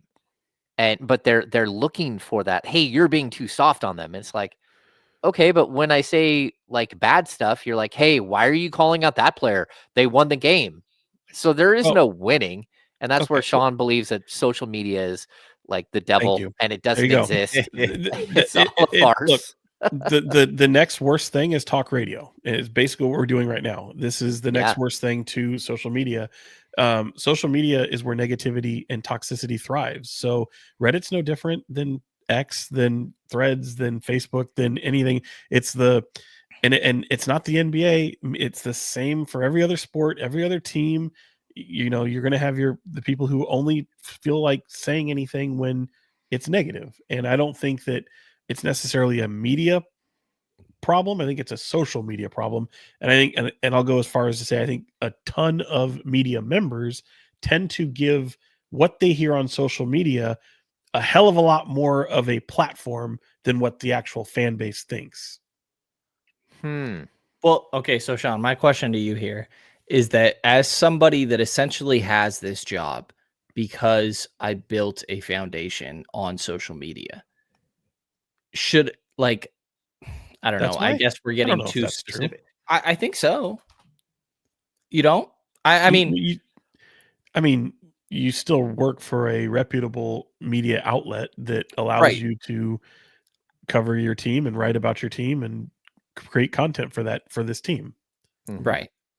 But I guess, and I guess we're getting a little specific to my scenario in a way. But again, as someone like, I feel like that is a primary reason I came up in this place. How much should I just overlook and be willing to roll my eyes at certain things? You know what I mean? Well, I wouldn't say what you do on social media is why you have the job. I'd say your experience and what the content that you've created would stand out above all. And again, like Twitter's not real. X is not real. Social media is not real, right? But the content that you create is very much real. It's people digest it, they consume it, however they do, they react to it. That is what's real. Yeah, and I'm gonna pull up. And Joe, I know you're being a smartass here, but I'm gonna pull this up, right? That Brenden got this job from being a cute boy. Actually, Brenden got this job because Brenden asks really good questions, and Brenden thinks about the game in a different way. And I appreciate that. I know Sean appreciates that. No, I think he slept his way to the top, but There questions. it is. Okay, let's go with that. Sean, you were never down. I don't know what you're talking about. I never am. That's right. That's right. But I think that there's something to the fact that, like, Brenden, I understand what you're saying, that like the platforms that are out there, they did create the things that we do. I mean, you know, again, like I worked for NBC for 6 years. When I no longer worked for NBC, like you have to start over, and starting over, you use social media. Like we have a platform. We have multiple platforms now that you can sort of like continue to do what you do, and you know, continue to cover a team where, you know, if I just said, hey, look, there's not, you know, the Sacramento Bees not hiring, and they're the only one with writers in Sacramento at that time, I guess I just don't cover the team anymore. Like social media does matter in certain aspects, but I think Sean's bigger point is that like the yelling and the screaming that you see on social media is such a small percentage of the people. And when you walk into an arena filled with people, you know, there's a huge percentage of the people that are in that arena that have no idea what your Twitter handle is, or who you are on Twitter or on social media.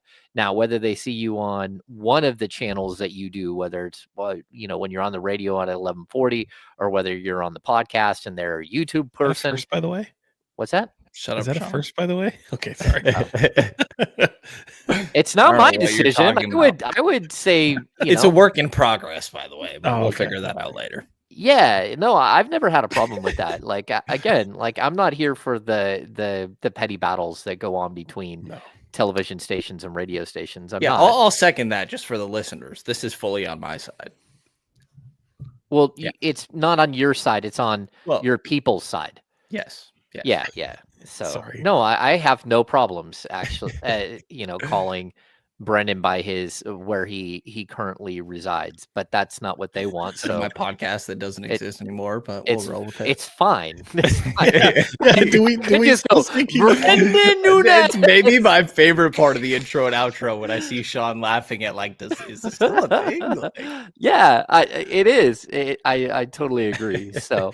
Okay, we've gotten slightly off base here, although I don't think we have. This is we're coming out of the All-Star break, and you know, I think this is we're trying to be honest and trying to, you know, like we have no idea what's going to happen, but we do have enough basketball understanding and knowledge to know where we believe this thing could go, and that's usually what we try to do here. At least we try to hash it out.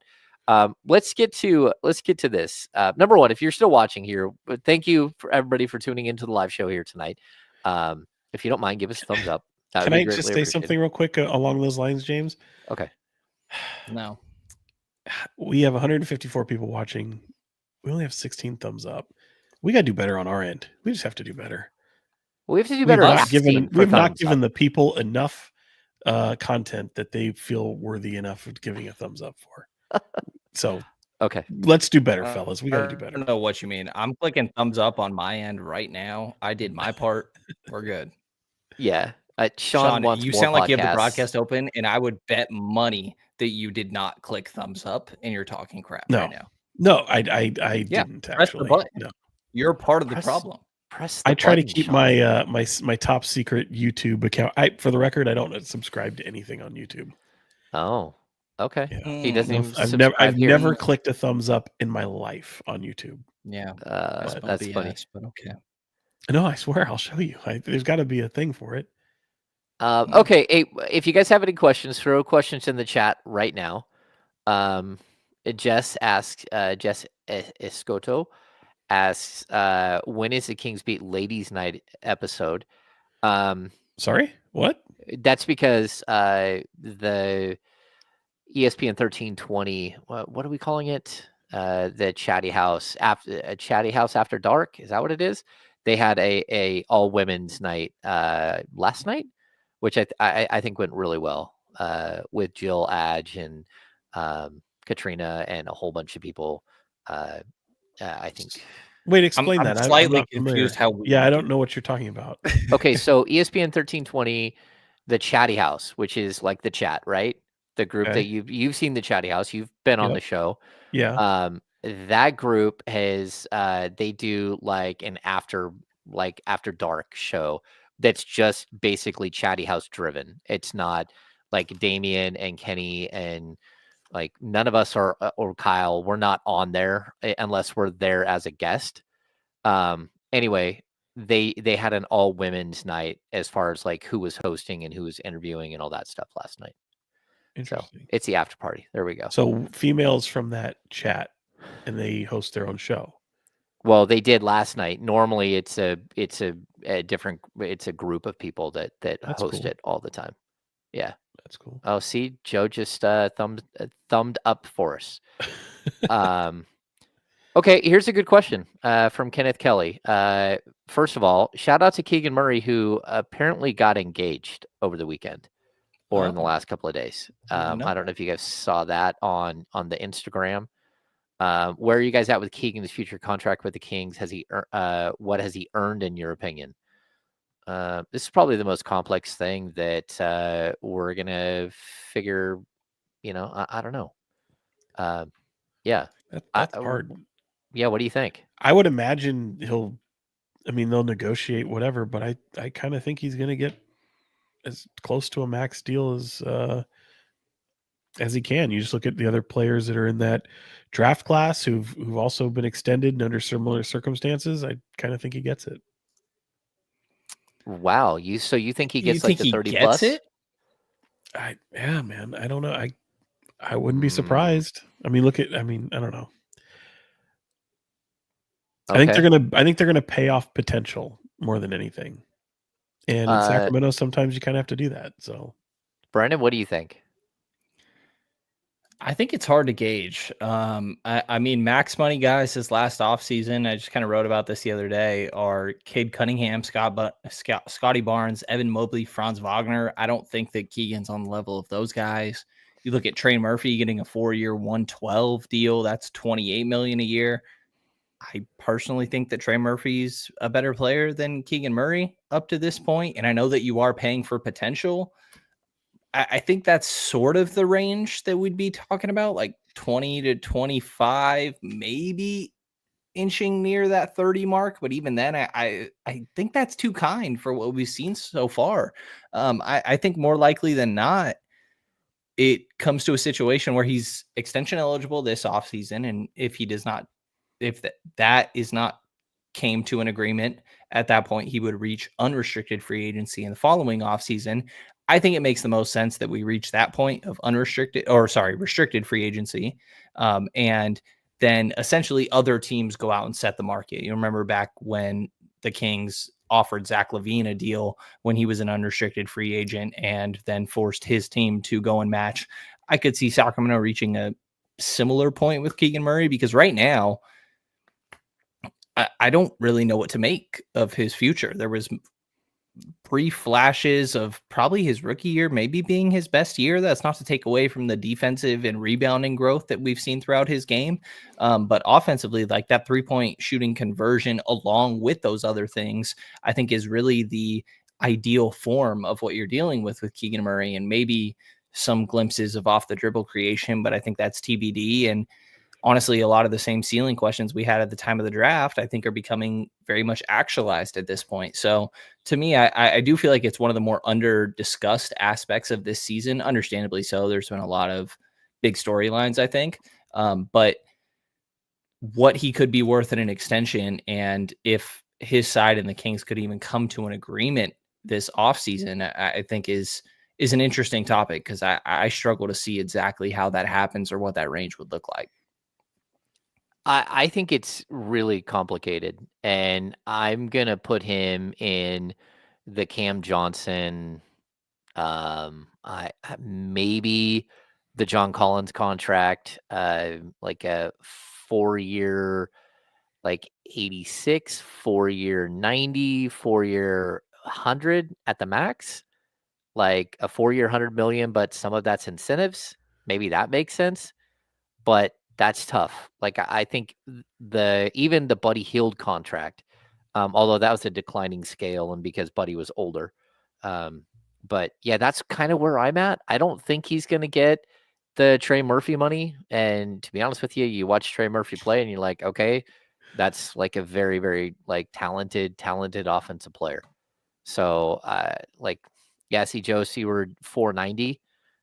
Yeah, I mean around there. Again, I look at Cam Johnson. I would look at Harrison Barnes' contract, the 486. From his team's perspective, though, there's no reason to take that, right? Well, I will say this: like, it's not a desirable situation to be a restricted free agent because a lot of damage can be done there, and I don't know if it's tricky for sure. And done from the standpoint of like you realize other teams don't want to set the market you thought they would. No, but it's also just not ideal because you're not telling your guy how much you want him. You know what I mean? Like you don't have the utmost appreciation from a team standpoint to the client. So the player, they're not going to feel the love, and it's just a shitty position to be in. Now, granted, shitty in the situation for us, like, yeah, we'd love to be paid millions of dollars. Let's see what the market sets, but it's a gamble on yourself a little bit, and you're not feeling the ultimate love from your team at that point because you would want your team to come out with you, to come to you and say, no, we want you. Here's what we want. Here's your max deal. And feelings get hurt, and it doesn't always end very pretty. So I think, truth be told, I think both sides would want to avoid restricted free agency, but I feel like it always kind of plays better towards the team in restricted free agency more times than not. Certainly there are, there are exceptions to that rule, but I don't know. I think there's going to be a little bit of an overpay if I'm being honest. And then to my guy who's trying to get me to bet a steak dinner, I appreciate the attempt there, but I'm not taking that for for anything. I honestly don't know how it plays off. I'm just saying I think it'll be close to it. I really do. I'd love to be wrong though. Yeah. I mean, and I don't think that they overpay. I don't know. Like I'm intrigued to see how this one works out. I think like the price has changed a lot. I also think that the Kings can dictate how much he makes. And the same way that they can dictate how much Jake LaRivia makes down the stretch here. Which is such a two-sided game to play because, yeah, there's an aspect of you're harming yourself in the process. Well, especially like Jake LaRivia is a unrestricted free agent. So, yeah, you can harm yourself in that situation where it's like, hey, man, like he doesn't have to be here. And he can go, like we keep talking about, well, if it's anything more than 5.1 million, the Kings are screwed. Well, he could just like go, no, I'll go take a league minimum deal somewhere else because I don't want to be here. So, like he can go wherever he wants because he's unrestricted. So it's a little different, right? Yeah. Can I've stopped myself from posting this on social media a couple times because I know that people will hate it. Is this team in a better spot if they have Jaden Ivey instead of Keegan Murray? Oh, damn it, Brenden. I mean, that's such an impossible question to answer. Mm-hmm. It is impossible. That's fair. Is that why That's fair. Is that why you talked yourself out? No, I'm just saying, like, I think that was a big debate at the time of the draft for a reason. And obviously a lot of somewhat unpredictable things have taken place since. But I think that, sure, we can have that conversation further down the line. But I reflect back to when that was very much a conversation. And I think that we've reached the point where you can start to wonder if they made the wrong one. So do you think that Jaden Ivey is a max player?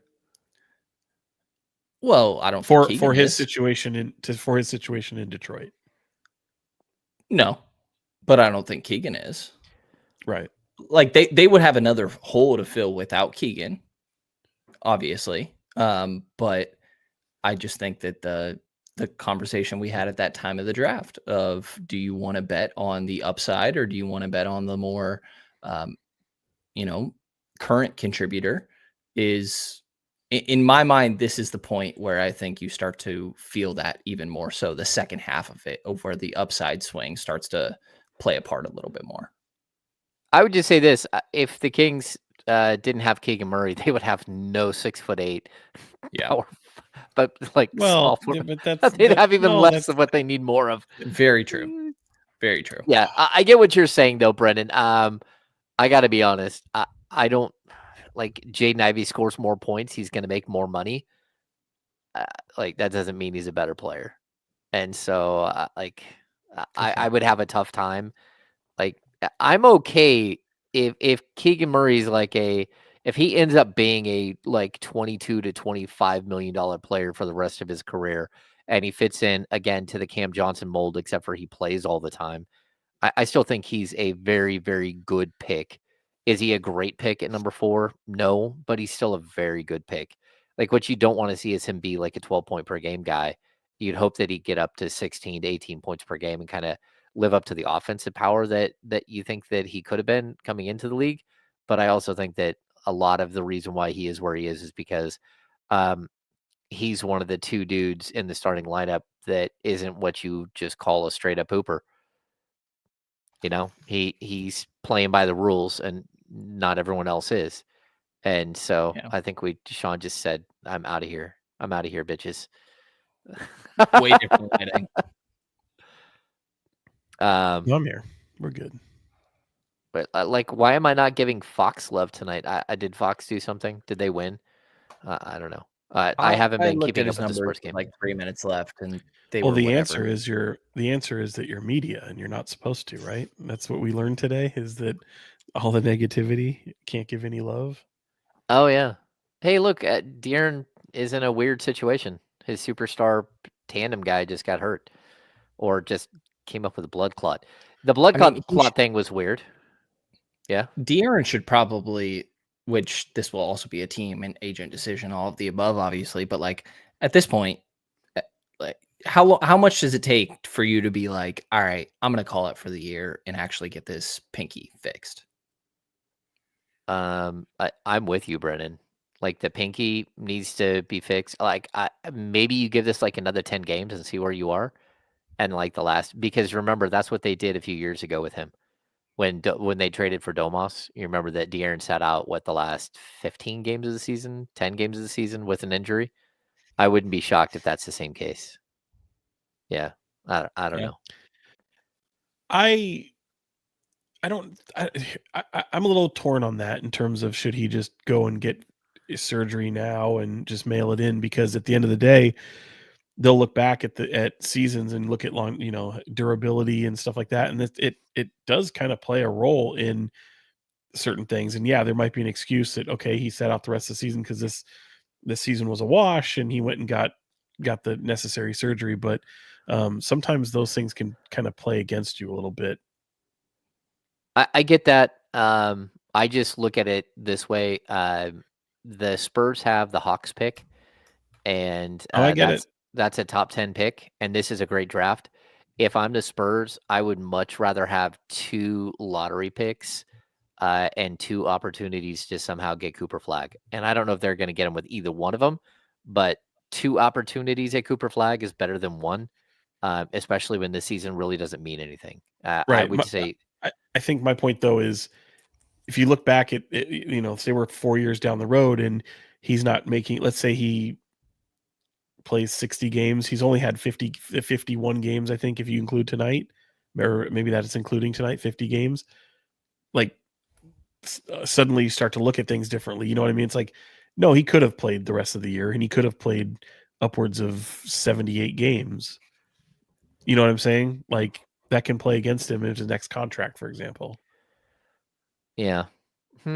Okay. I mean, it's possible, but I think this summer, if you're going to set him down, I think it's with the understanding that he's getting a full max deal, not a super max because he's not eligible anymore. Let's see. I will, Zach, you've asked this question 7 different ways. Do you think Rich Paul did the Kings a favor by getting some assets from the Spurs when he could have waited another year? No. Like, you wait another year, and in all honesty, the Spurs might not want De'Aaron Fox. Like, life comes at you quick in the NBA. And, De'Aaron Fox at that point, like, he's a really good player and everything else. But what if Stephon Castle is basically De'Aaron Fox in a year? Like, then they're going to look at him and like, yeah, we don't really need that player. Like, Well, I don't think he did the Spurs or the Kings any favors in this deal. I just think he got his player where he wanted to get his player and where his player ultimately wanted to go. Or the Spurs have cap space in the offseason that they were already lining up for the offseason that De'Aaron Fox was going to reach unrestricted free agency. And that ends up happening for absolutely nothing. Like, I don't, pinning it on Rich Paul, I think, is the wrong thing in my mind. And it was ultimately up to the team. Like, sure, Rich Paul was part of the decision that said, hey, San Antonio is the preference for De'Aaron Fox, and that affects the overall market. But it's ultimately the Kings' decision whether or not they say yes or no to a deal. And again, Rich Paul can have an impact on that market and what is offered to them, but ultimately it's the Kings' decision here. And so I think that that's ultimately what we're dealing with. And there's not an overwhelming incentive, to your point, James, for them to do it right now rather than waiting down the line. So, like you said, that it's not to be said that this same deal would have been there in the future. It also could have been a better deal coming this offseason. There's no telling in that stance. But my larger point, I think, is that this is a front office's decision to make this move, even if Rich Paul did have an impact on the market. But that's the nature of how these things go. In my mind, is that it's why you hear, which don't get me wrong, I think I said this on the last episode, Mavs are stupid for not opening a market for Luka if you were deciding to move him. But you don't do that because then that player comes out and says, hey, I want to go here, here, or here. And sometimes it's only one place, but that screws up the market entirely. And it seems like the Kings were trying to keep it a little bit more quiet for that to not be the case. It goes public, and on Fox's side, Rich Paul comes out and says, hey, we want to go to the Spurs. And then that is setting your market and affecting the entire landscape. And then it's from there that the Kings have to make the decision. So sure, Rich Paul played a part, but ultimately it's the Kings' decision in this scenario. Well, that, and I'll add the other element. Like, De'Aaron Fox has been very clear in the aftermath of this that he told the Kings very specifically that he did not want to play for another coach in Sacramento. And so part of the reason they gave Mike Brown his extension was because De'Aaron Fox had said, I don't want to play for another coach. If you're going to fire Mike and go a different direction, that's fine. Do what you're going to do. Just, I don't want to be part of this anymore. And you can trade me now, or you can wait until the deadline, whatever you're going to do. But I don't want to be part of this. And so when the team decided to fire Mike Brown in middle of the season, whether, Rich Paul had anything to do with anything at that point or not, it didn't matter because the Kings already knew full well exactly what De'Aaron Fox's position was on this subject and was moving forward accordingly. They knew that De'Aaron Fox no longer wanted to be part of the franchise when Mike Brown was let go. And they knew that before they fired Mike, and they made that decision full well understanding that when they did fire Mike, that was going to be that the De'Aaron Fox situation was coming up next. So, I mean, you can turn it all you want on the agent or anything else. The agent was doing the same thing that everybody else in Sacramento was doing, saying, can you please just go get the guy some freaking help? So he has the potential to make all NBA. So he has potential to make a max money deal. So he will want to stay in Sacramento. Just go do something. Go do something that makes sense. And the decision was made not to go do something that made sense as far as like player acquisition. It was to fire a coach and set in motion a chain of events that led to De'Aaron Fox leaving the franchise. And to your point, they knew that would be the case. And I think that was De'Aaron. Like, De'Aaron's not doing himself any favors in all this. And I'm kind of rolling my eyes that we're even getting into this topic because you already know how the fan base is going to react to this. But I think it's about the chain of events, right? And that, like, to your point, that they knew that that was going to be the domino effect, still decided to make that decision. And I think that it is reasonable for De'Aaron to be over it at that point. And, like, again, I know that we're rehashing it, but like his recent comments of somebody asked him about, like, have you noticed any organizational differences since you've been here? And he kind of chuckles a little bit and says something along the lines of, like, we could go down a list. And I see Kings fans being heated at that. And I feel like it's the same fans that are pissed off when the organization does some decision that doesn't make sense to them. You know, Right. I just don't.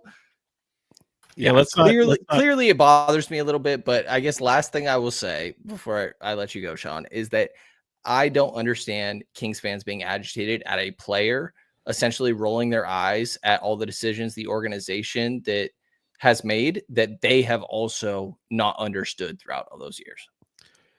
Boom. Yep. And again, you're going to get mad at an agent. Rich Paul didn't do anything that Aaron Goodwin wouldn't have done, that Aaron Mintz wouldn't have done, that Mark Bartelstein wouldn't have done. These are prominent NBA agents. Aaron Mintz would have done the same thing. All these guys, this is what the role of an agent is. Like, these guys are all doing what's in the best interest of their client. They don't give a damn about the team. Rich Paul ends up with a client here in Sacramento and Zach LaVine in this very same trade. So, like, it's like I don't get the vigor towards the agent, because, like, it's no different. We'll go to baseball. If you're a baseball fan, you hate the name Scott Boras, even though he's from Elk Grove. Oh yeah. You know, like, you hate Scott Boras because chances are that if he's your agent for that player is going to get a incredible contract. There's probably going to be a long drawn out kind of negotiation, and it's going to get gross. That's just what these guys do. It's what they do. Who is the other agent that, like, Terrell Owens? Drew Rosenhaus? Drew Rosenhaus. Yeah, Yeah. he's the other one then. Yeah, and I'm gonna pull up. There's two things I'm gonna, like, hit here before we get out of here. Zach, you had no assets. I can't blame McNair. The reason you had no assets was because McNair. So, like, yes, you can blame McNair for having no assets. Like, he's the one who made the decisions that he made. He's the one who gave up a first-round pick to get rid of Rashawn Holmes' contract, which he signed Rashawn Holmes too. He's the one who traded 2 second-round picks for Chris Duarte, and then traded 2 second-round picks to get rid of Chris Duarte. He's the one that traded 2 second-round picks for McDaniels, along with Davion Mitchell and of course Sasha Vezenkov's contract, and then watch Sasha opt out of his contract. Then he also gave up another second-round pick in order to get off the Jalen McDaniels contract, which he really didn't have to do either. So the reason he had no assets to go get players like Jonas Valanciunas is because he traded his own assets and had no way to deal with that. So, well, he also did that with Tyrese Halliburton, got you Domantas Sabonis. No, he did. Like, another guy you would love to have on this team. He did some things that he did also, well. Yeah, I mean, I'm just saying, there's you don't have assets until you do. Like, it doesn't take much to change that very quickly. And yeah, it resulted in them trading their best player to do so. But that's the business of basketball. Go ahead. Yeah. Brenden. The last one I want to get to is, this has been asked a couple of times, and I actually saw it a couple of times on Twitter. Brenden, did you say something about Monty McNair that may or may not have been taken out of context? As much as I don't love to say the name as much as you seem to, the baby daddy on here. The baby daddy. Who said this? You heard me, Sean. God damn it. Okay. The baby daddy. I don't know what you're talking about. I was pointing out the fact that when it comes to the front office this offseason, and I pointed this out on the radio in the week or two leading up to this, that it's not as simple as just the front office or the ownership extending the, hey, we want you to stick around. It takes two sides to tango. That the front office also has to say yes to extending a deal. And that I just feel like that's an under-discussed aspect in all of this. As again, there's been plenty of storylines with this Kings team, so there's going to be some things that go under-discussed, but it's not as simple as, oh, if we'll have you, then I'm sure that you'll stay. Like I said, it takes two to tango in that aspect. Is their contract up this summer? I don't gotta look remember that up. either. I thought that they got the same extension that Mike, that their contracts coincided with Mike Brown's contracts, which means that this would be the end of that contract. I don't know. I'm not, to be honest with you, I'm not sure. It's a good question. I don't think that 3-year they're extension on 2023, January 2023 from The Athletic. 3-year extension. Okay. So, all right. So 23, 24, 24, 25, 25, 26. So maybe they have one Right. more year. Yeah. But this is a franchise that is riding, that's paying Mike Brown $8.5 million the next 2 years after this season. So and those guys don't make anywhere near Mike Brown money. If they're under contract, I get what you're saying, Brendan, but if they're under contract, they would have to quit and walk away from money, or there would have to be some mutual parting of ways. Right. Okay. Do we have anything else? Brendan, Sean, you look like you're ready tonight. You're ready to get off. Is this final thoughts or is this anything Whoa. else? Whoa, Well, sir. Pause. Sir. I meant get off Huh? the podcast. That's what I meant.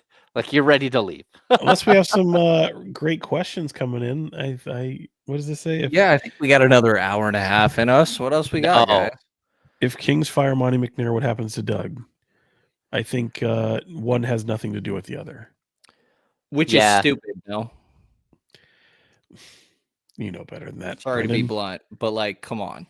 You know better than that. The front office and the coaching staff should 1000% have to do with one another. But know your history. Exactly. No, I agree. I'm just saying. It doesn't make sense. They like to buck that trend. They don't Yeah. care which they Yeah. hire first. I would outside be the box. I would be surprised. I think all three of us would be surprised if Doug Christie isn't the head coach of the Kings next season. And I my only caveat there is I think something would have to go colossally wrong. even What if does it that goes even look colossally like? wrong, Missing out on any postseason experience, including play-in tournament, like Yeah. or maybe even Mm. getting bounced in the play-in tournament. Like I don't know. It would surprise me if he's not. With the exception of those two circumstances. Leezy, Monty hired Mike Brown. This is a problem between Monty and Luke Walton. Monty inherited he inherited Luke Walton with like 3 years left on his deal when he took the job here in Sacramento. I also just real quickly, like I don't think it's necessary. Look, I know the GM should pick your head coach. I get that, but if you're hiring a GM and Doug Christie's your coach, you're not hiring that GM that's not comfortable with Doug Christie as head coach. So yeah, you're going to find somebody who is, right? And Right. initially that usually it sounds good on paper and but we get Right. a year in and then maybe that's when they say, "Okay, I'm not comfortable with what's happening here." I mean, But isn't there a difference between somebody that's willing and actually like wants them to be the guy talking their head coach? You know what I mean? Like Doug's in the spot, like, oh, I really want to be a GM. There's 30 spots. Like, yeah, I'll take it. like Compared to like, oh, this is the guy I want. I would say it does whittle down your sample of eligible candidates that you might want to go after as a GM if that were to take place. But I mean, there's only 30 gigs. So, And I think the Kings might pay. They might pay this time to get somebody that they really want, and we'll have to see how that works out.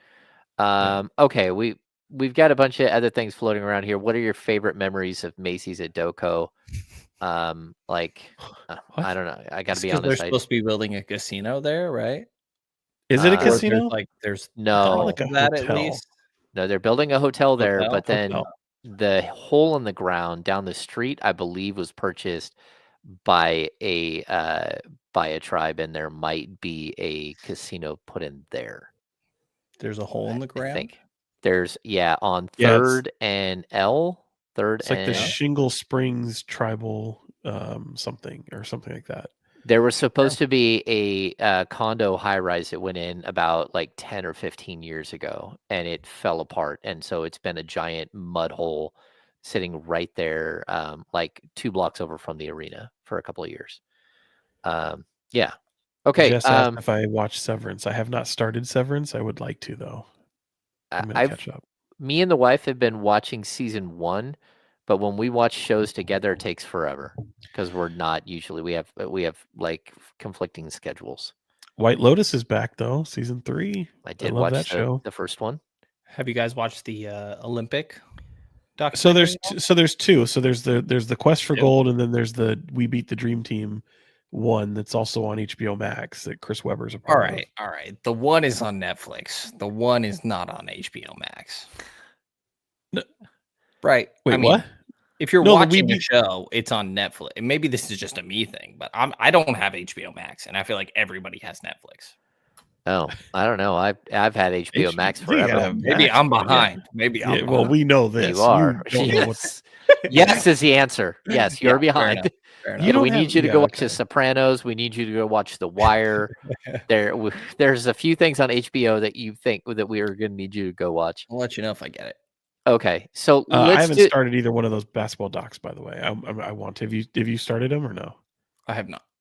I got about halfway through the first episode of the one on Netflix, and it's very good. And I know Kyle has been all wrapped up into it. He's absolutely in love with it. He said it's amazing, and he said because they don't just focus solely on Team USA, they do behind the scenes with the other teams, including a lot of Jordi Fernandez, and including a lot of like Bogey. With Serbian national team. They do a lot of like behind the scenes with the French national team. So there's a lot of cool stuff outside of just Team USA. Okay, let's wrap this thing up. Sorry, we've been going forever. We're an hour and 47 minutes into this here podcast. If you guys if you're still here and you don't mind, hit the thumbs up for us. Subscribe to the channel. Write a rating and review. Wherever you listen to your podcast, jump on board with the Kings Beat. Go to thekingsbeat.com, become a premium subscriber, all that stuff that we always say during the podcast. Let's get to final thoughts. What do we got for final thoughts? Let's start with Sean today. Well, going to be looking forward to this weekend. Rooting on a guy who's from Sacramento, at least for the past 8 years. He's actually from China, but Song Yadong in the UFC main event against Henry Cejudo.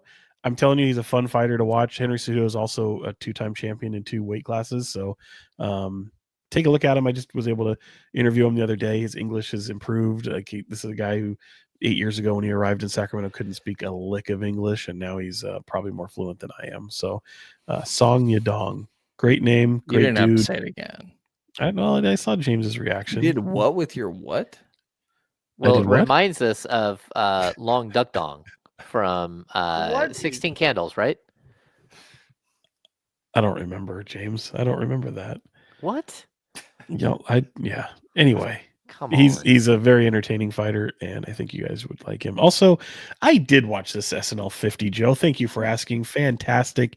My favorite sketch of the entire thing was probably Scared Straight with Eddie Murphy and Kenan Thompson and of course Jason Sudeikis every time. A lot of those sketches that get replayed, some of the great ones, and they have different versions of.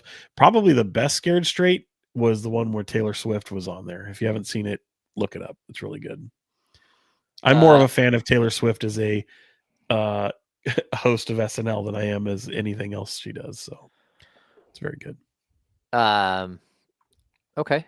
I fully enjoyed the SNL 50th as well. I thought it was amazing. Like some really good moments. Also the concert. Did you get to watch the concert yet or no? Oh, absolutely. It was fantastic. By the way, do you I know I'm asking, you don't watch SNL regularly, right? You're not a week to week kind of thing like I am.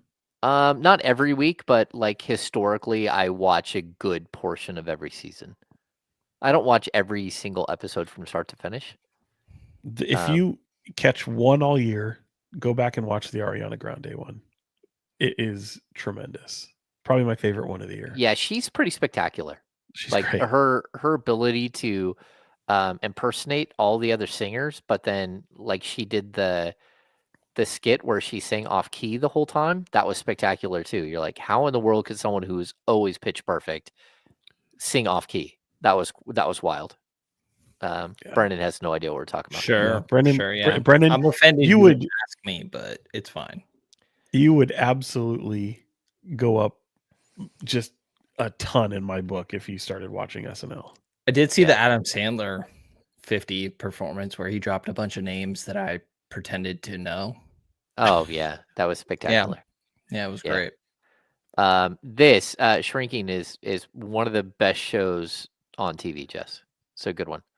Is that the one with Harrison Ford and Jason Segel? Yes, that's on Apple TV, right? Yeah, I believe. I haven't seen it yet either. Off the charts, spectacular. Absolutely off the charts, spectacular. Yeah. I would say Brenden, he's just like lost. top 3 or 4 show right now in on TV.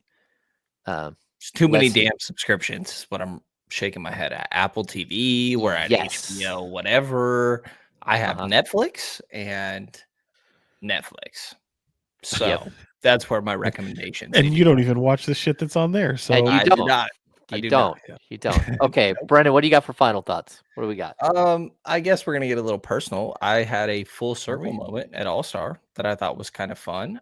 Oracle in Oakland is the stadium I grew up going to, and so that place has a lot of just kind of special memories to me. Like just in general, I love that stadium, and this weekend at All-Star break was the first time I got to go in there, like credentialed, see the underworkings of it and everything. And it was the All-Star game practice.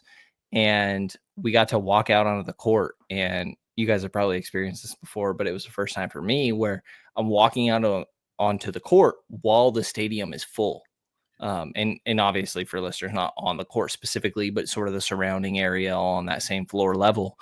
And like, yeah, that was just a very cool moment for me in general, because again, stadium I grew up at, I was excited to get the opportunity to go back there. I was hoping the Kings would do like a preseason game there or something like that. And that ended up being the opportunity. So a very cool moment for me, I will say, this weekend. Oracle holds a very special place in my heart as like the stadium I grew up in, essentially. And to be able to go back there credentialed was really, really cool to me. Yeah, I've told this story before, but when I was my first year covering the Kings, I was sitting courtside after Paul Westphal used to do his media sitting courtside. And so I was sitting with Paul after he was done with media session. We were talking about something, and like to be on the court at the old Arco was spectacular. And then Marv Albert and Jim Gray walked up and started talking to me and Paul. And it was just like this weird, surreal moment where I'm like, oh, this is weird. I'm literally on the court talking. I'm on the court for one. Secondly, I'm on the court while like having a conversation with Marv Albert and Jim Gray and Paul Westphal. Like wild.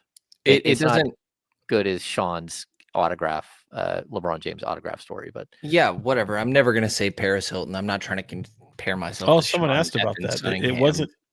Yeah, it wasn't at All-Star weekend. It was at VMA weekend in Vegas. Yeah. When he saved Paris Hilton's life.